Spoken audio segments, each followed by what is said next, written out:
নম্বর প্রশ্ন, রাজ্যপালকে শপথ গ্রহণ করান? অপশন এ ভারতের প্রধান বিচারপতি, অপশন বি ভারতের রাষ্ট্রপতি, অপশন সি হাইকোর্টের প্রধান বিচারপতি, অপশন ডি বিধানসভার অধ্যক্ষ। তো সঠিক উত্তর হবে অপশন সি হাইকোর্টের প্রধান বিচারপতি। 2 নম্বর প্রশ্ন, কবে অলিম্পিক খেলায় হকি অন্তর্ভুক্ত করা হয়? Option A 1936, option B 1932, option C 1924, option D 1928। তো সঠিক উত্তর হবে অপশন ডি 1928। 3 নম্বর প্রশ্ন, পশ্চিমবঙ্গের দীর্ঘতম সেতু কোনটি? অপশন এ ফারাক্কা সেতু, অপশন বি ভূতনি সেতু, অপশন সি রবীন্দ্র সেতু, অপশন ডি জয় সেতু। তাহলে সঠিক উত্তর হবে অপশন ডি জয় সেতু। 4 নম্বর প্রশ্ন, কত সালে সর্বভারতীয় কিষাণ সভা প্রতিষ্ঠিত হয়েছিল? Option A 1926, option B 1936, option C 1916, option D 1946।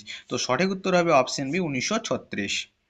5 নম্বর প্রশ্ন, কোন মুঘল সম্রাট আগ্রা থেকে দিল্লিতে রাজধানী স্থানান্তরিত করেন? Option A Jahangir, option B Aurangzeb, option C Shahjahan, option D Bahadur Shah. তো সঠিক উত্তর হবে অপশন সি শাহজাহান।